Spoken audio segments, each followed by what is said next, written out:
ಎಲೆ ಅಸುರನೇ, ನೀನು ಯಾರು? ಇಲ್ಲಿಗೆ ಏಕೆ ಬಂದಿರುವೆ? ನಿನಗಿಲ್ಲೇನಾದರೂ ಮಹತ್ವದ ಕಾರಣವಿದೆಯೇ? ಒಂದು ಮಾತು ಮಾತ್ರ ನೆನಪಿರಲಿ, ನೀನು ದುರುದ್ದೇಶದಿಂದ ಬಂದಿದ್ದರೆ, ಅಸತ್ಯವೇನಾದರೂ ನುಡಿದರೆ ನೀನು ಜೀವಂತವಾಗಿ ಉಳಿಯುವುದಿಲ್ಲ. ನನ್ನಲ್ಲಿ ಯಾವ ದುರುದ್ದೇಶವೂ ಇಲ್ಲ. ನನ್ನ ಮಾತನ್ನು ನಂಬಿ, ನಾನು ಸುಳ್ಳು ಹೇಳುವವನಲ್ಲ. ಹಾಗಾದರೆ ನೀನು ಯಾರು? ನಿನ್ನ ಪರಿಚಯವೇನು? ವಾನರ ವೀರರೇ, ಲಂಕೆಯ ರಾಜನಾದ ಅಧರ್ಮಿ ರಾವಣನ ತಮ್ಮ ನಾನು. ನನ್ನ ಹೆಸರು ವಿಭೀಷಣ. ಓಹೋ, ನೀನು ಆ ದುಷ್ಟ ರಾವಣನ ಸಹೋದರನೋ? ಹೌದು, ಆದರೆ ನಾನು ದುಷ್ಟನಲ್ಲ. ಮಹಾಪತಿವ್ರತೆಯಾದ ಶ್ರೀರಾಮನ ಧರ್ಮಪತ್ನಿ ಸೀತಾದೇವಿಯನ್ನು ಜನಸ್ಥಳದಿಂದ ಅಪಹರಿಸಿ ರಾವಣ ಅಶೋಕವನದಲ್ಲಿ ರಾಕ್ಷಸಿಯರ ಕಾವಲಿನಲ್ಲಿಟ್ಟಿದ್ದಾನೆ. ಅದು ಪಾಪ, ಅಧರ್ಮ. ಸೀತಾದೇವಿಯನ್ನು ರಾಮನಿಗೆ ಒಪ್ಪಿಸು ಎಂದು ಪರಿಪರಿಯಾಗಿ ಬುದ್ಧಿ ಹೇಳಿ ನಾನು ವಿಫಲನಾದೆ. ಅವನಿಂದ ಕಠಿಣವಾದ ಮಾತುಗಳನ್ನು ಕೇಳಿದೆ. ಅವನಿಂದ ಅಪಮಾನಿತನಾಗಿ ನನ್ನ ಹೆಂಡತಿ ಮಕ್ಕಳನ್ನು ತೊರೆದು ಶ್ರೀರಾಮನಿಗೆ ಶರಣಾಗಲು ಬಂದಿದ್ದೇನೆ. ಇವನು ರಾವಣನ ಸಹೋದರನೆನ್ನುತ್ತಿದ್ದಾನೆ, ಆದರೆ ರಾಮನಿಗೆ ಶರಣಾಗುತ್ತೇನೆ ಎನ್ನುತ್ತಿದ್ದಾನಲ್ಲ. ಹೌದು, ನನಗೂ ಏನೂ ಅರ್ಥವಾಗುತ್ತಿಲ್ಲ. ವಾನರ ವೀರರೇ, ಶರಣಾಗತ ವತ್ಸಲನಾದ ಶ್ರೀರಾಮನ ಬಳಿಗೆ ಹೋಗಿ ವಿಭೀಷಣ ಶರಣಾಗತನಾಗಿ ಬಂದಿದ್ದಾನೆಂದು ದಯಮಾಡಿ ತಿಳಿಸಿ. ಆಗಲಿ, ನಿನ್ನ ವಿಚಾರವನ್ನು ನಮ್ಮ ಪ್ರಭು ಸುಗ್ರೀವನಿಗೆ ತಿಳಿಸುತ್ತೇವೆ. ಅವರ ಆಜ್ಞೆಯಾಗುವವರೆಗೂ ನೀನು ಇಲ್ಲಿಯೇ ಇರು.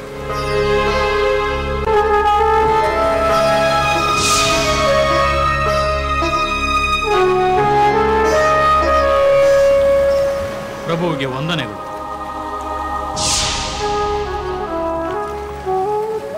ಏನು ಅವನಾರೆಂದು ತಿಳಿಯಿತೆ? ತಿಳಿಯಿತು ಪ್ರಭು, ಅವನು ಲಂಕೆಯಿಂದ ಬಂದಿರುವ ಅಸುರ. ಲಂಕೆಯ ಅಸುರನೇ?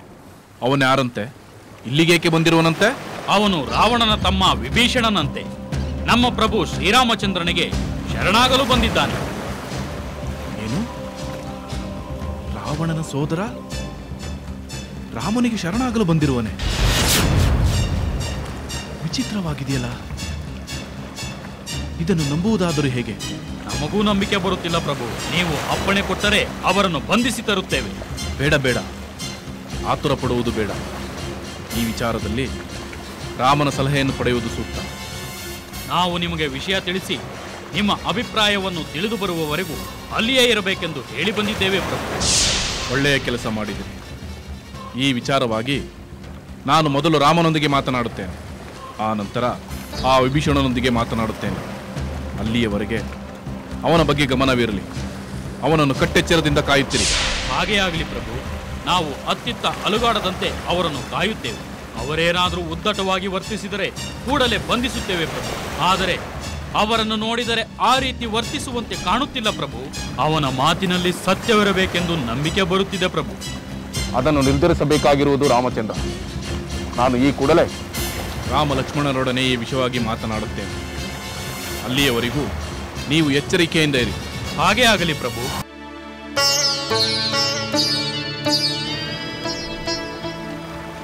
ಇದು ಯೋಚಿಸಬೇಕಾದ ವಿಷಯ. ಹೌದು, ಬಹಳ ಸೂಕ್ಷ್ಮವಾಗಿ ಆಲೋಚಿಸಬೇಕಾದ ವಿಚಾರ. ವಿಭೀಷಣನ ವಿಷಯವನ್ನು ನಾವು ಸೂಕ್ಷ್ಮವಾಗಿ ಪರ್ಯಾಲೋಚಿಸಿ ನಿರ್ಧಾರಕ್ಕೆ ಬರಬೇಕು. ರಾಮಚಂದ್ರ, ಆ ರಾವಣನ ಸೋದರನು ನಿನಗೆ ಶರಣಾಗಲು ಬಂದಿರುವನೆಂದು ಕೇಳಿದಾಗ ನನಗೆ ಆತಂಕ ಉಂಟಾಯಿತು, ಆಶ್ಚರ್ಯವೂ ಉಂಟಾಯಿತು. ನಮ್ಮ ವಾನರ ವೀರರು ಅವರ ಮೇಲೆ ಆಕ್ರಮಣ ಮಾಡುವ ಆತುರ ತೋರಿದರು. ನಿನ್ನೊಂದಿಗೆ ಚರ್ಚೆ ಮಾಡದೆ ಅಂಥ ನಿರ್ಧಾರ ಕೂಡದೆಂದು ನಾನೇ ತಡೆದೆ. ಒಳ್ಳೆಯ ಕೆಲಸವೇ ಮಾಡಿದ್ದು ಸುಗ್ರೀವ. ಯಾವ ಸಂದರ್ಭವೇ ಇರಲಿ, ಯಾರ ಬಗ್ಗೆ ಇರಲಿ, ನಾವು ಆತುರದ ನಿರ್ಧಾರವನ್ನು ಮಾಡಬಾರದು. ಬಂದವನು ನಮ್ಮ ಮಿತ್ರನೋ ಅಥವಾ ಮಿತ್ರನ ವೇಷದ ಶತ್ರುವು, ಅವನ ಉದ್ದೇಶವೇನು, ಅವನಿಂದ ನಮಗೆ ಒಳಿತಾಗುತ್ತದೋ ಕೆಡಕಾಗುತ್ತದೋ ಎಂದು ತಿಳಿದ ನಂತರ ನಾವು ನಿರ್ಧಾರವನ್ನು ಮಾಡಬೇಕು. ಹೌದು ಸುಗ್ರೀವ, ಎಲ್ಲರ ಅಭಿಪ್ರಾಯವೇನೆಂದು ತಿಳಿದು ನಂತರ ಏನು ಮಾಡಬೇಕೆಂದು ಯೋಚಿಸೋಣ. ಮೊದಲು ನಿನ್ನ ಭಾವನೆ ಏನೆಂದು ಹೇಳಿ. ಶತ್ರು ಕಡೆಯ ಒಬ್ಬ ಪ್ರಮುಖ ವ್ಯಕ್ತಿ ಯಾವ ಮುನ್ಸೂಚನೆಯೂ ಇಲ್ಲದೆ ನಮ್ಮ ಕಡೆ ಸೇರಲು ಬಂದಿದ್ದಾನೆಂದರೆ ಸಹಜವಾಗಿ ಸಂದೇಹ ಮೂಡುತ್ತದೆ. ಸಮಯ ನೋಡಿ ಗೂಬೆ ಕಾಗೆಗಳ ಮರಿಗಳನ್ನು ತಿಂದು ಹಾಕುವಂತೆ ಅವನು ನಮಗೆ ಕೇಳು ತರಬಹುದಲ್ಲ? ಅಂದರೆ ವಿಭೀಷಣನನ್ನು ನಂಬುವುದು ಬೇಡವೆಂದು ನಿಮ್ಮ ಅಭಿಪ್ರಾಯವೇ? ಹೌದು ರಾಮಚಂದ್ರ, ಏಕೆಂದರೆ ಸಂದರ್ಭ ಬಹಳ ಸೂಕ್ಷ್ಮವಾಗಿದೆ. ಸ್ವಲ್ಪ ಎಚ್ಚರ ತಪ್ಪಿದರೂ ಅಪಾಯ ಕಟ್ಟಿಟ್ಟದ್ದು. ನಮ್ಮೊಳಗೆ ಸೇರಿಕೊಂಡು ನಮ್ಮ ವಿನಾಶದ ಹಂಚಿಕೆಯನ್ನು ಮಾಡುವುದಿಲ್ಲ ಎಂದು ನಂಬುವುದಾದರೂ ಹೇಗೆ? ರಾಜನೀತಿ ಅದನ್ನು ಹೇಳುತ್ತದೆ ಅಲ್ಲವೇ? ಹಾ, ನನ್ನದು ಅದೇ ಅಭಿಪ್ರಾಯ. ರಾಕ್ಷಸರು ಕಾಮರೂಪಿಗಳು, ಬೇಕಾದಾಗ ಬೇರೆ ಬೇರೆ ರೂಪ ಧರಿಸಬಲ್ಲವರು. ಜೊತೆಗೆ ವಂಚನೆಯಲ್ಲಿ ಅವರನ್ನು ಮೀರಿಸುವವರು ಯಾರು? ಆ ರಾವಣ ಮತ್ತು ಮಾರೀಚ ಮಾಡಿದ ವಂಚನೆಯಿಂದಲೇ ಈ ಯುದ್ಧ ನಡೀತಿದೆ ಎಂಬುದನ್ನು ನಾವು ಮರೆಯಬಾರದು. ರಾಮಚಂದ್ರ, ಈಗ ಬಂದಿರುವವನು ಆ ರಾಕ್ಷಸ ರಾಜ ರಾವಣನ ಗುಪ್ತಚರನಿರಬಹುದು. ಅವನು ಉಪಾಯವಾಗಿ ನಮ್ಮಲ್ಲೇ ಭೇದ ಉಂಟು ಮಾಡಬಹುದು. ವಿಶ್ವಾಸದಿಂದ ನಮ್ಮಲ್ಲಿ ಸೇರಿ ಸರಿಯಾದ ಸಮಯದಲ್ಲಿ ವಿಶ್ವಾಸದ್ರೋಹ ಎಸಗಬಹುದು. ನಿನ್ನ ಮಾತು ನಿಜ ಜಾಂಬವಂತ. ಮಿತ್ರ ರಾಜರ ಸೈನ್ಯವನ್ನು ಸೇರಿಸಿಕೊಳ್ಳಬಹುದು, ಕಾಡು ಜನರನ್ನು ಸೇರಿಸಿಕೊಳ್ಳಬಹುದು, ವೇತನ ನೀಡಿ ಸೈನಿಕರನ್ನು ಸೇರಿಸಿಕೊಳ್ಳಬಹುದು. ಆದರೆ ರಾಜನಾದವನು ಯಾವುದೇ ಕಾರಣಕ್ಕೂ ಶತ್ರುವಿನ ಸೈನ್ಯವನ್ನು ಪರಿಗ್ರಹಿಸಬಾರದು. ಇಲ್ಲಿ ಯಾವ ಸೈನ್ಯವೂ ಬಂದಿಲ್ಲ. ಬಂದಿರುವವನು ಒಬ್ಬ ಪ್ರಮುಖ ವ್ಯಕ್ತಿ. ಲಕ್ಷ್ಮಣ, ಅವರು ಜನ್ಮತಃ ರಾಕ್ಷಸರು. ಜೊತೆಗೆ ನಮ್ಮ ಪರಮಶತ್ರುವಾದ ಆ ರಾವಣನ ಸಹೋದರ. ಅಲ್ಲದೆ ಶತ್ರುಪಕ್ಷದವರು. ಅವನನ್ನು ನಂಬುವುದು ಹೇಗೆ? ಬಹುಶಃ ಆ ರಾವಣನ ವಿಭೀಷಣನ ವೇಷವನ್ನು ಧರಿಸಿ ಬಂದಿರಬಹುದೆಂದು ಸಂದೇಹ ಬರುತ್ತದೆ. ವಂಚನೆಯಿಂದ ತನ್ನ ರೂಪವನ್ನು ಮರೆಮಾಡಿಕೊಂಡಿರಬಹುದು. ಅವಕಾಶ ಸಿಕ್ಕಿದ ಕೂಡಲೇ ಬೆನ್ನಲ್ಲೇ ಇರಿಯಬಹುದು. ನಾವು ಅವನನ್ನು ಈಗಲೇ ಬಂಧಿಸಿ ಸೆರೆಮನೆಯಲ್ಲಿಡುವುದೇ ಸರಿ. ನಾವು ಅವನನ್ನು ಈಗಲೇ ಕೊಲ್ಲುವುದು ಬಹಳ ಕ್ಷೇಮ. ದುರುಳ ರಾವಣನ ತಮ್ಮನಲ್ಲಿ ದುರುಳತನವಲ್ಲದೆ ಸದ್ಗುಣಗಳು ಇರಲು ಸಾಧ್ಯವೇ? ಇಲ್ಲ. ನಾವು ಯಾವುದೇ ಕಾರಣಕ್ಕೂ ಅವನ ವಿಷಯದಲ್ಲಿ ಮೃದುವಾಗಿ ನಡೆದುಕೊಳ್ಳಬಾರದು. ವಾನರ ನಾಯಕರೇ, ಈ ಸಂದರ್ಭಕ್ಕೆ ತಕ್ಕಂತೆ ನೀವು ವ್ಯಕ್ತಪಡಿಸಿರುವ ಅಭಿಪ್ರಾಯಗಳು ಸರಿಯಾಗಿಯೇ ಇವೆ. ಆದರೆ ಅಷ್ಟೇ ಪರಮ ಸತ್ಯವೆಂದು ಹೇಳಲಾಗುವುದಿಲ್ಲ. ಒಂದು ಸಮಸ್ಯೆಗೆ 10 ಅಲ್ಲ 100 ಮುಖಗಳಿರುತ್ತವೆ. ಆದರೆ ಅದನ್ನು ಬಿಡಿಸಲು 100 ದಾರಿಗಳು ಇರುತ್ತವೆ. ಈಗ ಅಷ್ಟೊಂದು ವ್ಯವಧಾನವಿಲ್ಲ ರಾಮಚಂದ್ರ. ಯುದ್ಧದ ಪ್ರಸಂಗ ಕುತ್ತಿಗೆಯವರೆಗೂ ಬಂದಿರುವಾಗ ನಾವು ತರ್ಕ ಮಾಡುತ್ತಾ ಕೂಡಲಾಗುವುದಿಲ್ಲ. ಆದ್ದರಿಂದ ಅನುಮಾನಾಸ್ಪದ ವ್ಯಕ್ತಿಯನ್ನು ಹತ್ತಿರ ಸೇರಿಸದೆ ನಿವಾರಿಸಿಕೊಳ್ಳುವುದೇ ಒಳ್ಳೆಯದೆಂದು ನನ್ನ ಅಭಿಪ್ರಾಯ. ರಾವಣನ ಮೇಲೆ ವಿರುದ್ಧ ಭಾವನೆ ಇದ್ದರೆ ಆ ವಿಭೀಷಣ ತಟಸ್ಥನಾಗಿರಲಿ. ನಮ್ಮ ಪಕ್ಷ ಯಾಕೆ ಸೇರಬೇಕು? ನಾವೇನು ಅವನನ್ನು ಕರೆದಿದ್ದೇವೆಯೇ? ಕರೆಯದೇ ಬಂದು ಶರಣಾಗಿರುವುದನ್ನು ಕಂಡರೆ ಅವನಿಗೆ ಯಾವ ಆಪತ್ತು ಬಂದಿರುವುದು ಕಾಣುತ್ತಿಲ್ಲ. ಶತ್ರುಗಳನ್ನು ಆಧರಿಸಿ ಯಾವ ಆಪತ್ತನ್ನು ತಂದುಕೊಳ್ಳಬಾರದೆಂದು ನನ್ನ ಭಾವನೆ. ಒಂದು ವೇಳೆ ನೀವು ಅಂದುಕೊಂಡದ್ದೆಲ್ಲ ಹುಸಿಯಾದರೆ ಅವನು ನಿಜವಾಗಲೂ ವಂಚನೆಯಿಲ್ಲದೆ ಶರಣಾಗತನಾಗಲು ಬಂದಿರುವುದು ನಿಜವಾದರೆ ಅವನನ್ನು ಸೇರಿಸಿಕೊಳ್ಳುವುದರಲ್ಲಿ ಬಾಧಕವೇನು? ಬಾಧಕವಿಲ್ಲ ರಾಮಚಂದ್ರ. ಆದರೆ ಅದನ್ನು ತಿಳಿಯುವುದು ಹೇಗೆ? ತಿಳಿದರೂ ನಂಬುವುದು ಹೇಗೆ? ಸಂದೇಹಕ್ಕಾಗಿ ಸಂದೇಹಿಸಿದರೆ ನಂಬಲಾಗುವುದಿಲ್ಲ. ತೆರೆದ ಮನಸ್ಸಿನಿಂದ ನೋಡಿದಾಗ ಸತ್ಯ ಮಿಥ್ಯಗಳನ್ನು ಅರಿಯಬಹುದು. ಆ ವ್ಯಕ್ತಿಯ ಉದ್ದೇಶ ಪರಿಶುದ್ಧವಾಗಿದ್ದರೆ, ಅವನು ಆಶ್ರಯ ಬೇಡುವುದು ಸತ್ಯವಾಗಿದ್ದರೆ ಅವನನ್ನು ಆಧರಿಸುವುದರಲ್ಲಿ ತಪ್ಪಿಲ್ಲವೆಂದು ನನ್ನ ಅಭಿಪ್ರಾಯ. ರಾಮಚಂದ್ರ, ನಿನ್ನ ಸೂಕ್ಷ್ಮ ದೃಷ್ಟಿಯನ್ನು ನಾನು ಗೌರವಿಸುತ್ತೇನೆ. ಹಾಗೆಯೇ ಆ ವಿಭೀಷಣನ ಅಂತರಂಗವನ್ನು ನೀನು ಯಥಾರ್ಥವಾಗಿ ಗ್ರಹಿಸಬಲ್ಲೆ ಎಂಬುದು ನನ್ನ ನಂಬಿಕೆ. ಹೌದು ರಾಮಚಂದ್ರ, ನಿನ್ನ ದೃಷ್ಟಿಯಲ್ಲಿ ಅವನು ಯೋಗ್ಯನೆನಿಸಿದರೆ ಸೇರಿಸಿಕೊಳ್ಳಬಹುದು. ನಾನು ಜಾಂಬವಂತನ ಮಾತನ್ನು ಅನುಮೋದಿಸುತ್ತೇನೆ. ನಿರ್ಧಾರ ನಿನ್ನದೇ ರಾಮಚಂದ್ರ. ಮಹಾಪ್ರಭು, ಚತುರನಾದ ನಮ್ಮ ಗೂಢಾಚಾರನೊಬ್ಬನನ್ನು ಕಳುಹಿಸಿ ಅವನ ನಿಜ ವಿಷಯವನ್ನು ಅರಿಯಲು ಪ್ರಯತ್ನಿಸಬಹುದಲ್ಲವೇ? ಅದರ ಬದಲು ಅವನಿಗೆ ಪ್ರಶ್ನೆಗಳ ಮೇಲೆ ಪ್ರಶ್ನೆ ಹಾಕಿ ಸತ್ಯಾಂಶವೇನೆಂಬುದನ್ನು ಹೊರಗೆ ತರಬಹುದಲ್ಲವೇ? ಹನುಮಂತ, ನೀನು ಏನನ್ನು ಹೇಳುತ್ತಿಲ್ಲ? ನಿನ್ನ ಅಭಿಪ್ರಾಯವನ್ನು ಹೇಳು. ರಾಜನೀತಿ ಕುಶಲರು, ಬುದ್ಧಿವಂತರು, ಜ್ಞಾನಿಗಳೂ ಇರುವಾಗ ನನ್ನದೇನಿದೆ ಪ್ರಭು? ಹಾಗಲ್ಲ ಮಾರುತಿ, ಇಲ್ಲಿ ಎಲ್ಲರ ಅಭಿಪ್ರಾಯವನ್ನು ಕೇಳಬೇಕಾಗುತ್ತದೆ. ಸಜ್ಜನನಾದ ನೀನು ಬುದ್ಧಿವಂತನಾದರೂ ಅದನ್ನು ನೀನಾಗಿ ಪ್ರದರ್ಶಿಸಿಕೊಳ್ಳಲು ಇಷ್ಟಪಡುವುದಿಲ್ಲವೆಂದು ನನಗೆ ಚೆನ್ನಾಗಿ ಗೊತ್ತು. ಅಯ್ಯೋ, ಎಲ್ಲಾದರೂ ಉಂಟೆ ಪ್ರಭು ರಾಮಚಂದ್ರ. ನಾನು ನಿಮ್ಮ ಭಕ್ತನೇ ಹೊರತು ಮಹಾಶಕ್ತನಲ್ಲ. ಅದೇನಾದರೂ ಇರಲಿ, ಮೊದಲು ನಿನ್ನ ಅಭಿಪ್ರಾಯವೇನೆಂದು ಹೇಳು ವಾಯುಪುತ್ರ. ಹೇಳುತ್ತೇನೆ ಲಕ್ಷ್ಮಣ, ಖಂಡಿತ ಹೇಳುತ್ತೇನೆ. ಸುಗ್ರೀವ ಪ್ರಭು, ಅಂಗದ ಮೊದಲಾದ ವಾನರ ವೀರರು ವಿಭೀಷಣನನ್ನು ನಮ್ಮ ಪಕ್ಷಕ್ಕೆ ಸೇರಿಸಿಕೊಳ್ಳುವುದರಿಂದ ಉಂಟಾಗಬಹುದಾದ ಆಪತ್ತುಗಳ ಬಗ್ಗೆ ಹೇಳಿದ್ದಾರೆ. ಆದರೆ ಅದರಲ್ಲಿ ದೋಷ ಇದೆ ಎಂದು ನನ್ನ ಭಾವನೆ. ದೋಷವೇ? ಅಂದರೆ ಇವರ ಅಭಿಪ್ರಾಯ ತಪ್ಪೆಂದು ನಿನ್ನ ಭಾವನೆಯ ಮಾರುತಿ? ಹಾಗಲ್ಲ, ಆದರೆ ಅವರು ಹೇಳಿದಂತೆ ಪರೀಕ್ಷೆ ಮಾಡಲು ಈಗ ಸಮಯವೂ ಇಲ್ಲ, ಸಾಧ್ಯವೂ ಇಲ್ಲ. ಹಾಗಾದರೆ ವಿಭೀಷಣ ಯೋಗ್ಯನೆಂದು ಅಂಗೀಕರಿಸಬೇಕೇ? ಹಾಗಲ್ಲ ಜಾಂಬವಂತ. ವಿಭೀಷಣ ನಮ್ಮ ಆಶ್ರಯಕ್ಕೆ ಅರ್ಹನೇ ಅಲ್ಲವೇ ಎಂಬುದನ್ನು ನಿರ್ಣಯಿಸಬೇಕಾದರೆ ಅವನಿಗೆ ಒಂದು ಕಾರ್ಯವನ್ನು ವಹಿಸಿಕೊಡುವುದು ಸೂಕ್ತ. ಏನು? ಅವನು ಬರುತ್ತಿದ್ದಂತೆಯೇ ಕಾರ್ಯವಹಿಸಿಕೊಡಬೇಕೆ? ಏನು? ಅವನು ಬರುತ್ತಿದ್ದಂತೆಯೇ ಕಾರ್ಯವಹಿಸಿಕೊಡಬೇಕೆ? ಆದರೆ ಆರಂಭದಲ್ಲಿ ಅವನಿಗೆ ಕಾರ್ಯದ ಹೊಣೆ ಹೊರಿಸುವುದು ಸರಿ ಕಾಣುತ್ತಿಲ್ಲ. ಗುಪ್ತಚರರ ಮೂಲಕ ಅವನ ಗುಟ್ಟನ್ನು ತಿಳಿಯಲು ಪ್ರಯತ್ನಿಸಬಹುದಲ್ಲ.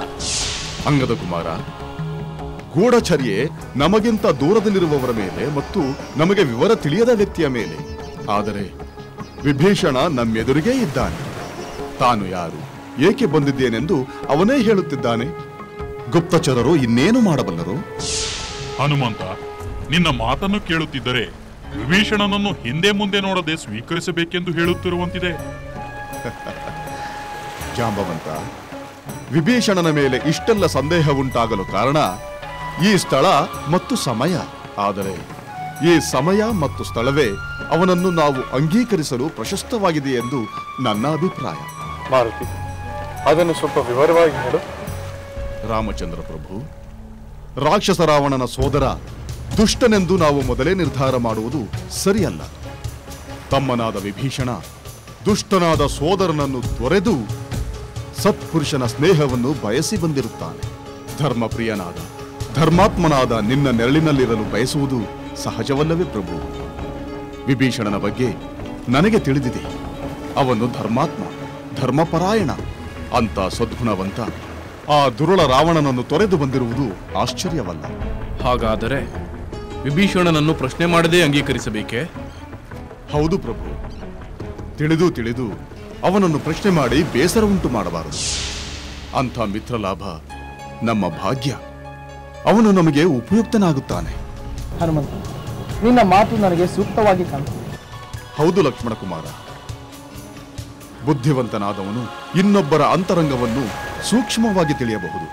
ಆದರೆ ಈಗ ಅದರ ಅಗತ್ಯವಿಲ್ಲವೆನಿಸುತ್ತದೆ.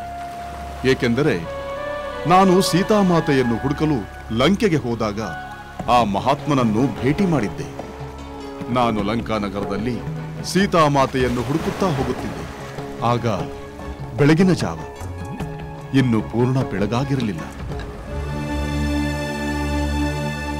ಲೋಕಾಭಿರಾಮಂ ಶ್ರೀರಾಮಂ ಭೂಯೋ ಭೂಯೋ ನಮಾಮ್ಯಹಂ. ಇದೇನು ಆಶ್ಚರ್ಯ! ಇಲ್ಲಿ ಶ್ರೀರಾಮನಾಮ ಸ್ಮರಣೆ ಕೇಳುತ್ತಿದೆಯಲ್ಲ. ಈ ಲಂಕೆ ರಾಕ್ಷಸರ ಬೀಡು, ದುಷ್ಟರ ನೆಲೆವೀಡು. ಇಲ್ಲಿಯೂ ಸಾತ್ವಿಕರಾದ ಸಜ್ಜನರಿದ್ದಾರೆ. ಇಲ್ಲಿ ಯಾರೋ ರಾಮಭಕ್ತರಾದ ಧಾರ್ಮಿಕರಿದ್ದಾರೆ. ನಾನು ಅವರ ಪರಿಚಯ ಪಡೆಯಲೇಬೇಕು. ಸಾಧು ಜನರ ಸಂಘದಿಂದ ಕಾರ್ಯಸಿದ್ಧಿಯಾಗುತ್ತದೆ. ಆದರೆ ಈ ನನ್ನ ಕಪಿರೂಪವನ್ನು ಕಂಡು ಅವರು ಭಯಗೊಂಡರೆ ನಾನು ವಿಪ್ರನಂತೆ ವೇಷ ಬದಲಾಯಿಸಿಕೊಂಡು ಹೋಗುತ್ತೇನೆ.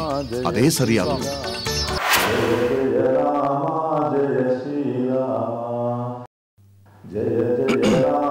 ಸ್ವಾಮಿ, ಸದ್ಗೃಹಸ್ಥರೇ, ಈ ಬ್ರಾಹ್ಮಿ ಮುಹೂರ್ತದಲ್ಲಿ ಶ್ರೀರಾಮನ ದಿವ್ಯ ನಾಮಸ್ಮರಣೆ ಮಾಡುತ್ತಿರುವ ತಮ್ಮ ದರ್ಶನ ಮಾಡಲೆಂದು ನಾನು ಬಂದಿದ್ದೇನೆ.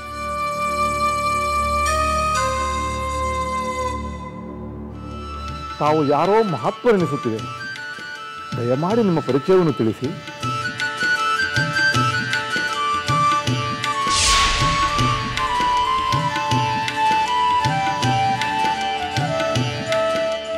ವಿಭೀಷಣ, ನಾನು ಶ್ರೀರಾಮಧೂತ ಹನುಮಂತ.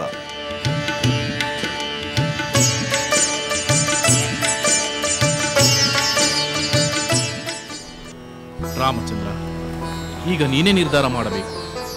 ಮಿತ್ರ ಸುಗ್ರೀವ, ನಿಮ್ಮೆಲ್ಲರ ಅಭಿಪ್ರಾಯವನ್ನು ಕೇಳಿದ ನಂತರ ನಾನು ನನ್ನ ಅಭಿಪ್ರಾಯವನ್ನು ಹೇಳಬಹುದು. ನೀವೆಲ್ಲರೂ ನನ್ನ ಹಿತಚಿಂತಕರು, ನನ್ನ ಮಿತ್ರರು ಎಂದು ನನಗೆ ಗೊತ್ತು. ವಿಭೀಷಣನ ಬಗ್ಗೆ ನಾನು ನನ್ನ ಅನಿಸಿಕೆಯನ್ನು ಹೇಳುತ್ತೇನೆ. ರಾಮಚಂದ್ರ, ನಿನ್ನ ಮಾತನ್ನು ನಾವೆಲ್ಲರೂ ಗೌರವಿಸುತ್ತೇವೆ. ಮಿತ್ರರೇ, ಮಿತ್ರ ಭಾವದಿಂದ ಬಂದಿರುವ ವಿಭೀಷಣನನ್ನು ನಾನು ಯಾವುದೇ ಕಾರಣಕ್ಕೂ ನಿರಾಕರಿಸುವುದಿಲ್ಲ. ಅವನಲ್ಲಿ ದೋಷವಿದ್ದವನಿಗೆ ಆಶ್ರಯ ನೀಡುವುದು ಸತ್ಪುರುಷರ ಕರ್ತವ್ಯವೆಂದು ನಾನು ನಂಬಿಕೊಂಡಿದ್ದೇನೆ. ರಾಮಚಂದ್ರ, ಅವನು ದುಷ್ಟನಾಗಲಿ ಸತ್ಪುರುಷನಾಗಲಿ, ಆದರೆ ರಾಕ್ಷಸನೆಂಬುದು ನಿಜವಲ್ಲವೇ? ಸಂಕಟದ ಸಮಯದಲ್ಲಿ ಸೋದರನನ್ನೇ ಬಿಟ್ಟು ಬಂದವನು ನಮ್ಮನ್ನು ಬಿಟ್ಟು ಹೋಗುವುದಿಲ್ಲವೇ? ಲಕ್ಷ್ಮಣ, ನೋಡಿದ್ದೆ, ಶಾಸ್ತ್ರ ಅಧ್ಯಯನ ಮಾಡಿದ ವಿದ್ವಾಂಸನಂತೆ ನಮ್ಮ ಮಿತ್ರ ಸುಗ್ರೀವ ಎಷ್ಟು ಸೂಕ್ಷ್ಮವಾಗಿ ಅವಲೋಕಿಸುತ್ತಾನೆ. ಹೊಗಳಬೇಡ ರಾಮಚಂದ್ರ, ನಾನು ಅಲ್ಪ ಸ್ವಲ್ಪ ಕಲಿತಿರಬಹುದು, ಆದರೆ ನಮ್ಮ ಹನುಮಂತನಂತೆ ನಾನು ಜ್ಞಾನಿಯಲ್ಲ, ಪಂಡಿತನಲ್ಲ. ನನ್ನ ದೃಷ್ಟಿಯಲ್ಲಿ ಹನುಮಂತನು ಜ್ಞಾನದ ಮಹಾಸಾಗರ. ನಮ್ಮವರೆಂಬ ಪ್ರೀತಿಗೆ ಅಲ್ಪಗುಣವು ಮಹಾಸಾಗರವಾಗಿ ಕಾಣುವುದರಲ್ಲಿ ಏನಾಶ್ಚರ್ಯ? ಮಾರುತಿ, ಈ ನಿನ್ನ ಸರಳ ಗುಣ ಲೋಕದಲ್ಲಿ ಅತ್ಯಂತ ವಿರಳ. ಸ್ವಲ್ಪ ತಿಳಿದು ಎಲ್ಲವನ್ನು ತಿಳಿದವನಂತೆ ಬೀಗುವವರೇ ಹೆಚ್ಚು. ಎಲ್ಲವನ್ನು ತಿಳಿದು ಏನೂ ತಿಳಿದವನಂತೆ ವಿನಯ ತೋರುವುದು ದುರ್ಲಭ. ವಿಭೀಷಣ ಲಂಕೆಯಲ್ಲಿಯೇ ಇದ್ದಿದ್ದರೆ ಅವನು ದುರಭಿಮಾನಿಯಾದ ರಾವಣನಿಂದ ಆಪತ್ತಿಗೆ ಸಿಲುಕುತ್ತಿದ್ದ. ನಾವು ವಿಭೀಷಣನ ಕುಲಕ್ಕೆ ಸೇರಿದವರೆಲ್ಲವಾದುದರಿಂದ ಅವನು ನಮ್ಮ ಮೇಲೆ ಶಂಕೆ ಪಡಲು ಯಾವ ಕಾರಣವೂ ಇಲ್ಲ. ಅವನು ಆ ದುಷ್ಟ ರಾವಣನಿಂದ ಮುಕ್ತವಾದ ಲಂಕಾ ರಾಜ್ಯವನ್ನು ಪಡೆಯುವ ಬಯಕೆಯನ್ನು ಹೊಂದಿರುತ್ತಾನೆ. ಆದ್ದರಿಂದ ಅವನು ನಮ್ಮನ್ನು ಬಿಟ್ಟು ಹೋಗುವುದಿಲ್ಲ. ಅವನ ಆಸೆ ಈಡೇರಬೇಕಾದರೆ ಅವನಿಗೆ ನಮ್ಮ ನೆರವು ಬೇಕೇ ಬೇಕು.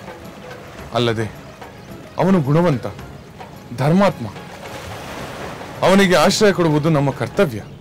ರಾಮಚಂದ್ರ, ನಿನ್ನ ಮಾತುಗಳು ನನ್ನನ್ನು ಯೋಚಿಸುವಂತೆ ಮಾಡುತ್ತಿವೆ. ಸುಗ್ರೀವ, ಲೋಕದಲ್ಲಿ ಎಲ್ಲ ತಮ್ಮಂದಿರು ನಮ್ಮ ಲಕ್ಷ್ಮಣ ಭರತರಂತೆ ಇರುವುದಿಲ್ಲ. ನನ್ನಂತೆ ಹಿರಿಯ ಪುತ್ರರು ಇರುವುದಿಲ್ಲ. ನಿನ್ನಂತಹ ಅತ್ಯುತ್ತಮ ಮಿತ್ರರು ಇರುವುದಿಲ್ಲ. ರಾಮಚಂದ್ರ, ನಿನ್ನ ಭಾವನೆ ಅತಿ ಒಳ್ಳೆಯತನವಾಗುವುದಲ್ಲವೇ? ಸಜ್ಜನರ ಒಳ್ಳೆಯತನವನ್ನು ದುರ್ಜನರು ದುರುಪಯೋಗಪಡಿಸುತ್ತಾರಲ್ಲವೇ? ಅಯ್ಯೋ ಎಂದು ಕರುಣೆ ತೋರಿಸಿ ನಮ್ಮ ಕೇಡನ್ನು ನಾವೇ ಆಹ್ವಾನಿಸಬಾರದಲ್ಲವೇ? ಅಂಗದ, ಒಂದು ವೇಳೆ ಆ ವಿಭೀಷಣ ದುಷ್ಟನೇ ಆದರೂ ನನಗೆ ಅವನು ಯಾವ ಕೇಡನ್ನು ಮಾಡಲಾರ. ಲಂಕೆಯಲ್ಲೂ ವಿಭೀಷಣ ನನಗೆ ಯಾವ ಅಹಿತವನ್ನೂ ಮಾಡಲಿಲ್ಲ. ಅವನು ಮಹಾದೈವಭಕ್ತ, ಧರ್ಮಪರಾಯಣ ಎಂದು ನನಗೆ ಗೊತ್ತು. ಸುಗ್ರೀವ, ನಾನು ಸಂಕಲ್ಪ ಮಾಡಿದರೆ ನನ್ನ ಎದುರು ನಿಂತ ದಾನವ, ಯಕ್ಷ, ಗಂಧರ್ವ ಯಾರೇ ಆದರೂ ಅವರು ನನ್ನ ಬೆರಳು ತುದಿಯಲ್ಲೇ ಸಂಹರಿಸಬಲ್ಲೆ. ಆದರೆ ಧೈರ್ಯದಿಂದ ಶರಣಾಗತನಾಗಿ ಬಂದವನನ್ನು ನಿಗ್ರಹಿಸುವ ಆಲೋಚನೆಯನ್ನು ಬಿಟ್ಟು ಅನುಗ್ರಹಿಸಬೇಕು. ರಾಮಚಂದ್ರ, ನೀನು ಇಷ್ಟೆಲ್ಲ ಹೇಳಿದ ಮೇಲೆ ನಮ್ಮ ಸಂದೇಹವನ್ನು ಬಿಡುವುದೇ ಒಳ್ಳೆಯದೆಂದು ಕಾಣಿಸುತ್ತದೆ. ಸುಗ್ರೀವ, ಭಯದಿಂದಲೋ ಅಥವಾ ಬೇರೆ ಕಾರಣದಿಂದಲೋ ಶರಣಾಗತನಾಗಿ ಬಂದವನಿಗೆ ನಾವು ರಕ್ಷಣೆ ನೀಡದಿದ್ದರೆ ಅದು ಮಹಾಪಾಪವಾಗುತ್ತದೆ. ಶರಣಾಗತ ರಕ್ಷಣೆ ಕರ್ತವ್ಯವೂ ಹೌದು, ಧರ್ಮವೂ ಹೌದು. ಶರಣಾಗತ ರಕ್ಷಣೆಯನ್ನು ನಾನು ನನ್ನ ಜೀವನದಲ್ಲಿ ಒಂದು ವ್ರತದಂತೆ ಪಾಲಿಸಿಕೊಂಡು ಬಂದಿದ್ದೇನೆ. ಅದರಿಂದ ನನಗೆ ಕೇಡು ಸಂಭವಿಸಿದರೂ ಚಿಂತೆ ಇಲ್ಲ. ಪ್ರಿಯ ಮಿತ್ರ ಸುಗ್ರೀವ, ವಿಭೀಷಣನಿಗೆ ನಾನು ಅಭಯವನ್ನು ಕೊಡುತ್ತೇನೆ. ಅವನು ಮಾತ್ರವಲ್ಲ, ಆ ರಾವಣನೇ ಶರಣಾಗತನಾಗಿ ಬಂದರೂ ಅವನಿಗೂ ನಾನು ಅಭಯವನ್ನು ಕೊಡುತ್ತೇನೆ. ರಾಮಚಂದ್ರ, ಎಂತಹ ಉದಾತ್ತ ಮನಸ್ಸು ನಿನ್ನದು, ಎಂತಹ ಉನ್ನತ ಆಲೋಚನೆ. ಹನುಮಂತನ ಮಾತುಗಳನ್ನು ಕೇಳಿದ ಮೇಲೆ ನನಗೂ ವಿಭೀಷಣನಲ್ಲಿ ಸಂದೇಹ ಬೇಡವೆನಿಸುತ್ತಿದೆ. ರಾಮಚಂದ್ರ, ನಿನ್ನ ಅಭಿಲಾಷೆಯಂತೆ ಮಹಾತ್ಮನಾದ ವಿಭೀಷಣನು ಇಲ್ಲಿಗೆ ಬರಲಿ. ಬಂದು ನಮ್ಮೊಡನೆ ಒಬ್ಬನಾಗಲಿ, ನಮ್ಮ ಸ್ನೇಹದ ಬಂಧುವಾಗಲಿ. ಬಾ ರಾಮಚಂದ್ರ.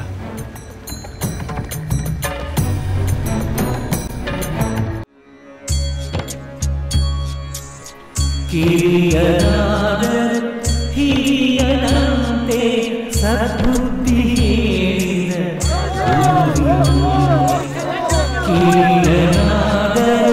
ಹಿರಿಯನಂತೆ ಸದ್ಬುದ್ಧಿ ಗುರುವಿನಂತೆ ದಶಕಂಠ ಮಾತನು ಕೇಳದಿರಲು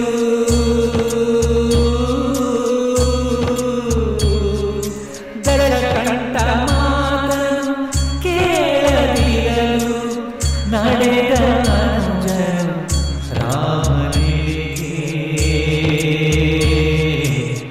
ನಡೆದ ಅಂಜನು ಶ್ರೀರಾಮನಿಗೆ ಉಳಿಯುವುದೊಂದೇ ಸುಗುಣವೋ ಅರಿಯುವುದೆಂದಿಗೂ ದುರ್ಗುಣವೋ ಉಳಿಯುವುದೊಂದೇ ಸುಗುಣವೋ ಅರಿಯುವುದೆಂದಿಗೂ ದುರ್ಗುಣವೋ ಶರಣು ಶರಣು ಶ್ರೀರಾಮ ರಾಮ ಶರಣು ಶರಣು ಶ್ರೀರಾಮ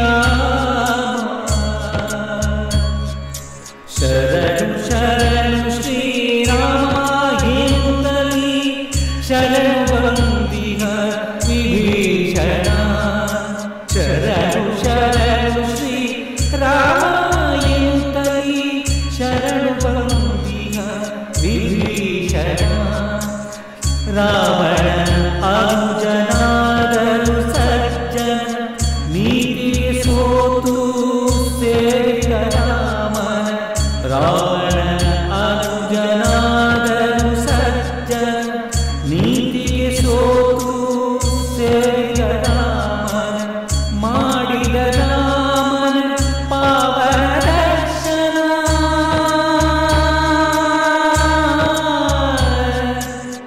ಮಾಡಿದ ರಾಮನ ಪಾವನ ದರ್ಶನ ಪಡೆದ ರಾಮನ ಪ್ರೇಮದ ಆಶ್ರಯ ಪಡೆದ ರಾಮನ ಪ್ರೇಮದ ಆಶ್ರಯ ಶರಣು ಶರಣು ಶ್ರೀರಾಮ ಶರಣು ಶರಣು ಶ್ರೀರಾಮ ಶರಣು ಶರಣು ಶ್ರೀರಾಮ ಶರಣು ಶರಣು ಶ್ರೀರಾಮ ಶರಣು ಶರಣು ಶ್ರೀರಾಮ ಶರಣು ಶರಣು ಶ್ರೀರಾಮ ಶರಣು ಶರಣು ಶ್ರೀರಾಮ ರಾಮ ಶರಣು ಶರಣು ಶ್ರೀರಾಮ. ವಿಭೀಷಣ, ನಾನು ನಿನ್ನ ಪ್ರಾರ್ಥನೆಯನ್ನು ಸ್ವೀಕರಿಸಿದ್ದೇನೆ.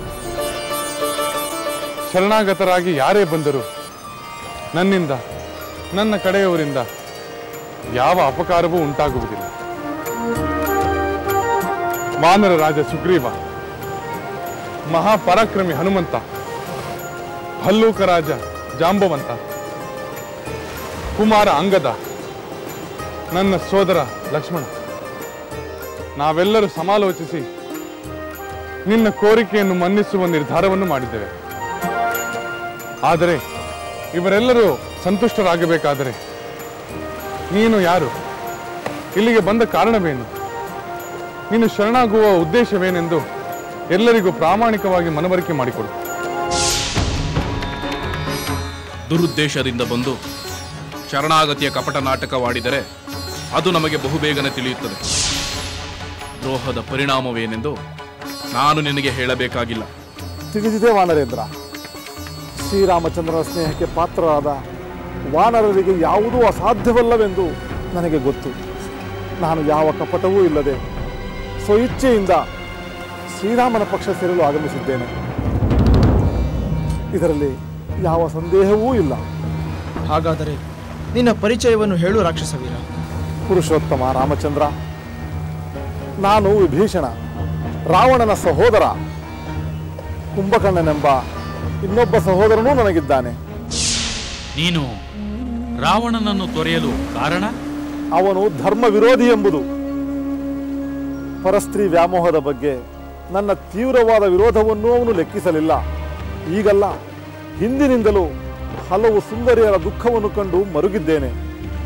ರಾವಣನೊಂದಿಗೆ ಘರ್ಷಣೆಯನ್ನೂ ಮಾಡಿಕೊಂಡಿದ್ದೇನೆ. ಈಗ ಅದು ಈ ಉತ್ತುಂಗಕ್ಕೇರಲು ಮಹತ್ವದ ಕಾರಣವಿರಬೇಕಲ್ಲವೇ? ಹೌದು. ಸಾಧ್ವೀಮಣಿ ಸೀತಾದೇವಿಯನ್ನು ಶ್ರೀರಾಮನಿಗೆ ಒಪ್ಪಿಸಿ ರಾಕ್ಷಸ ಕುಲದ ವಿನಾಶವನ್ನು ತಪ್ಪಿಸು ಎಂದು ನಾನು ಮಾಡಿಕೊಂಡ ಮನವಿ, ವಾದ ವಿವಾದಗಳು ಫಲ ನೀಡಲಿಲ್ಲ. ಪ್ರತಿಯಾಗಿ ನನಗೆ ದೊರೆತದ್ದು ತುಚ್ಛವಾದ ನಿಂದನೆ. ಧರ್ಮ ವಿರೋಧಿಯಾದ ಕಾರ್ಯವನ್ನು ನೋಡುತ್ತಾ ಅಲ್ಲಿರಲಾರದೆ ಜಿಗುಪ್ಸೆಗೊಂಡು ಲಂಕೆಯನ್ನು ತೊರೆದು ಬಂದು ಬಿಟ್ಟೆ. ಶ್ರೀರಾಮಚಂದ್ರನ ಆಶ್ರಯ ದೊರೆಯುವುದೆಂಬ ನಂಬಿಕೆ ಇತ್ತೆ ನಿನಗೆ? ಇತ್ತು, ಖಂಡಿತ ಇತ್ತು. ಇವನು ಶರಣಾಗತ ವತ್ಸಲನೆಂದು ಖ್ಯಾತನಾಗಿದ್ದಾನೆ. ರಾಮಚಂದ್ರ, ನಾನು ಧರ್ಮಾತ್ಮನಾದ ನಿನ್ನ ನೆರಳಿಗೆ ಬರಲು ಬಯಸಿದ್ದೇನೆ. ಆ ಮೂಲಕ ಧರ್ಮ ರಕ್ಷಣೆಯ ಕಾರ್ಯದಲ್ಲಿ ನನ್ನ ಕಿಂಚಿತ್ ಸೇವೆ ಸಲ್ಲಿಸಲು ಬಯಸುತ್ತೇನೆ. ಧರ್ಮಪತ್ನಿ, ಮಕ್ಕಳು, ಮಿತ್ರರು, ಲಂಕೆಯ ಸಮಸ್ತ ಐಶ್ವರ್ಯವನ್ನೂ ತೊರೆದು ಬಂದಿದ್ದೇನೆ. ಇನ್ನು ಈ ಪ್ರಾಣ, ಸುಖ, ದುಃಖಗಳೆಲ್ಲ ನಿನ್ನನ್ನೇ ಅವಲಂಬಿಸಿವೆ. ರಾಮಚಂದ್ರ, ದಯಮಾಡಿ ನನ್ನನ್ನು ಸ್ವೀಕರಿಸು, ದಯಮಾಡಿ ನನ್ನನ್ನು ಸ್ವೀಕರಿಸು. ಮಹಾತ್ಮ ವಿಭೀಷಣ, ನಿನ್ನ ಮಾತುಗಳಲ್ಲಿ ನನಗೆ ವಿಶ್ವಾಸ ಮೂಡುತ್ತಿದೆ. ಬಹುಶಃ ನನ್ನ ಮಿತ್ರರಲ್ಲೂ ಅದೇ ಭಾವನೆ ಉಂಟಾಗಿದೆ ಎಂದು ನಾನು ಭಾವಿಸುತ್ತೇನೆ. ಪ್ರಭು ರಾಮಚಂದ್ರ, ನಿಮ್ಮ ವಿಶ್ವಾಸಕ್ಕೆ ಪಾತ್ರರಾದವರು ನಮಗೂ ವಿಶ್ವಾಸಿಗರೇ. ವಿಭೀಷಣ, ನಿನಗೆ ಶ್ರೀರಾಮನ ಅನುಗ್ರಹ ದೊರೆತ ಮೇಲೆ ನಮ್ಮೆಲ್ಲರ ಸ್ನೇಹವೂ ದೊರೆತಂತೆಯೇ. ನನಗೂ ನಂಬಿಕೆ ಮೂಡಿದೆ. ಸಜ್ಜನನಾದ ವಿಭೀಷಣನ ಮಾತುಗಳು ನಮ್ಮ ಅಪನಂಬಿಕೆಯನ್ನು ದೂರ ಮಾಡಿವೆ. ವಿಭೀಷಣ, ನಮ್ಮ ಇಡೀ ವಾನರ ಸೈನ್ಯ ರಾವಣನ ಮೇಲೆ ಯುದ್ಧ ಮಾಡಲು ಕಾತರದಿಂದ ಕಾದಿದೆ. ನನ್ನ ಸೀತೆಯನ್ನು ಅಪಹರಿಸಿ ನನಗೂ ಅವಳಿಗೂ ಅಪಾರ ನೋವನ್ನುಂಟು ಮಾಡಿದ ರಾವಣನನ್ನು ಸಂಹರಿಸಲು ನಾನು ತುದಿಗಾಲಿನ ಮೇಲೆ ನಿಂತಿದ್ದೇನೆ. ಇಂತಹ ಸಂದರ್ಭದಲ್ಲಿ ನೀನು ಬಂದಿದ್ದರಿಂದ ನಮ್ಮ ಮಿತ್ರರು ನಿನ್ನ ಮೇಲೆ ಸಹಜವಾಗಿಯೇ ಸಂದೇಹಗೊಂಡರು. ಅದು ನನಗೆ ಅರ್ಥವಾಗುತ್ತದೆ ರಾಮಚಂದ್ರ.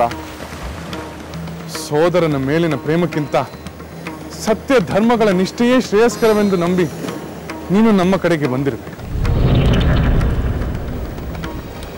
ವಿಭೀಷಣ, ಈ ಯುದ್ಧದಲ್ಲಿ ನಮಗೆ ಉಪಯುಕ್ತವಾದ ವಿಷಯವನ್ನು ಎಲ್ಲರ ಎದುರಿನಲ್ಲಿ ಹೇಳಬಲ್ಲೆಯ?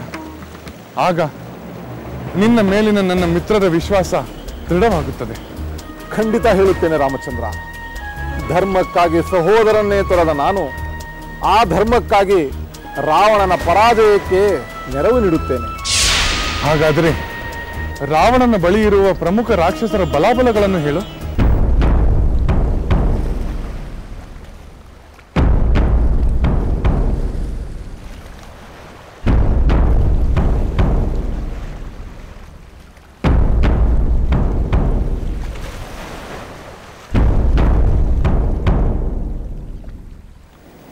ಈಗಲೇ ಹೇಳಬೇಕೆಂದೇನಿಲ್ಲ, ಕೆಲ ಕಾಲ ಯೋಚಿಸಿ ನಿರ್ಧರಿಸಿ ಹೇಳು. ಈಗ ವಿಭೀಷಣನಿಗೆ ಏನು ಹೇಳುತ್ತಾನೆಂದು ತಿಳಿದುಕೊಂಡು ಹೋಗಿ ರಾವಣ ಪ್ರಭುವಿಗೆ ತಿಳಿಸಬೇಕು. ಇಲ್ಲಿ ನಡೆಯುವ ಎಲ್ಲವನ್ನೂ ವಿವರವಾಗಿ ತಿಳಿದುಕೊಳ್ಳಬೇಕು. ಗೂಢಾಚಾರನಾದ ಈ ಶಾರ್ದೂಲನ ಕರ್ತವ್ಯ ನಿಷ್ಠೆಯನ್ನು ನಮ್ಮ ರಾವಣ ಪ್ರಭುವು ಮೆಚ್ಚಿಕೊಳ್ಳಬೇಕು.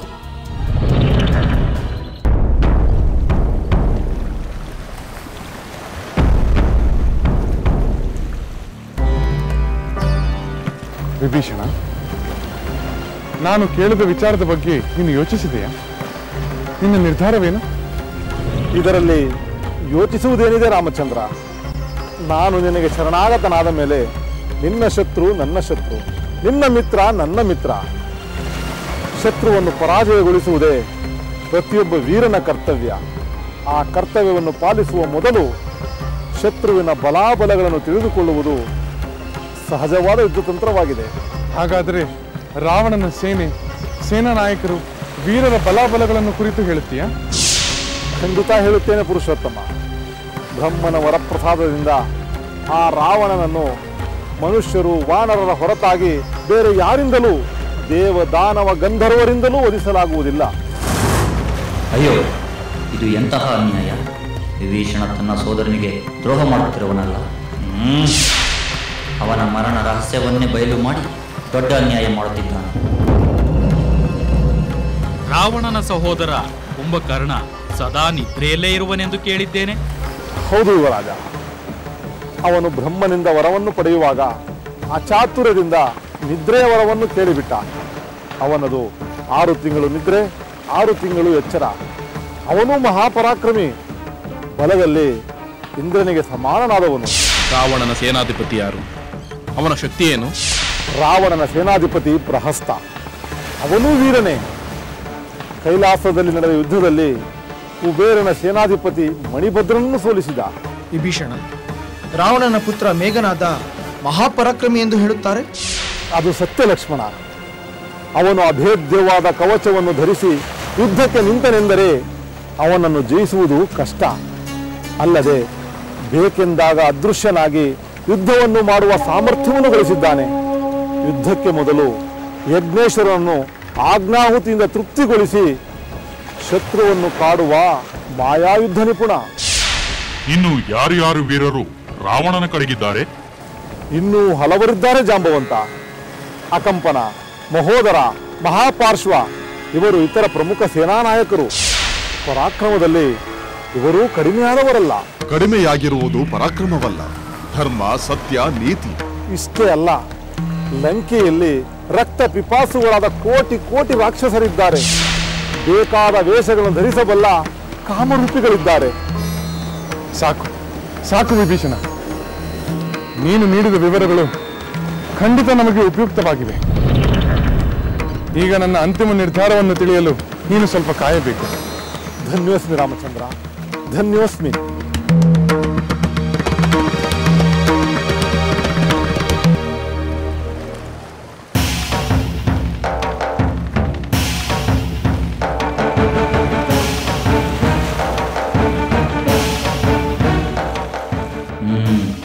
ಒಂದು ಭಾಗ ತಿಳಿಯಿತು. ವಿಭೀಷಣನ ಬಣ್ಣ ಬಯಲಾಯಿತು. ಇನ್ನೊಂದು ಭಾಗ ಉಳಿದಿದೆ. ರಾಮಚಂದ್ರ ವಿಭೀಷಣನಿಗೆ ಏನು ಹೇಳುತ್ತಾನೋ ಅದನ್ನು ತಿಳಿಯಬೇಕು. ಆನಂತರ ರಾವಣ ಪ್ರಭುವಿನ ಬಳಿಗೆ ಹೋಗಿ ತಿಳಿಸಬೇಕು.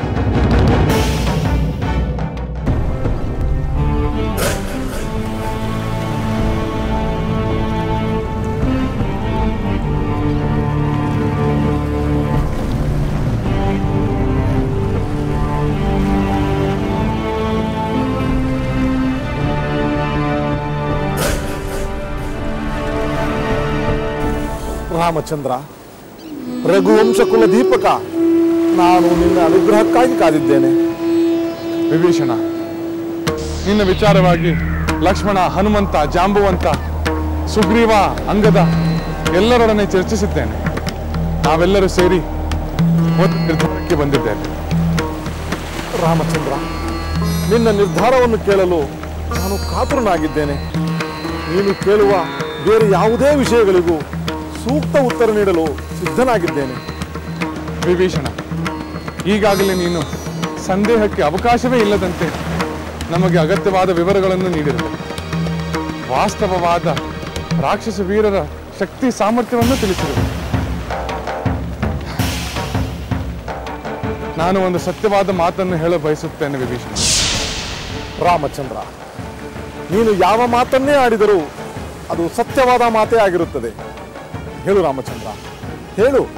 ನಾನು ರಾವಣನನ್ನು ಅವನ ಪುತ್ರ ಸೇನಾಧಿಪತಿಗಳ ಸಹಿತ ಯುದ್ಧದಲ್ಲಿ ಸಂಹರಿಸಿ ನಿನ್ನನ್ನು ಲಂಕೆಯ ರಾಜನನ್ನಾಗಿ ಪ್ರತಿಷ್ಠಾಪಿಸುತ್ತೇನೆ. ಧನ್ಯನಾದೆ ಪ್ರಭು, ಧನ್ಯನಾದೆ.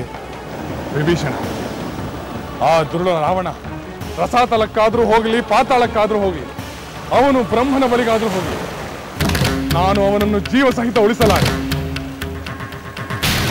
ನಾನು ನನ್ನ 3 ಸೋದರರ ಮೇಲೆ ಆಣೆ ಮಾಡಿ ಹೇಳುತ್ತೇನೆ, ಪುತ್ರ, ಮಿತ್ರ, ಬಂಧುಗಳ ಸಹಿತ ಆ ರಾವಣನನ್ನು ಸಂಹರಿಸದಿದ್ದರೆ ಅಯೋಧ್ಯೆಯನ್ನು ಪ್ರವೇಶಿಸಲಾರೆ.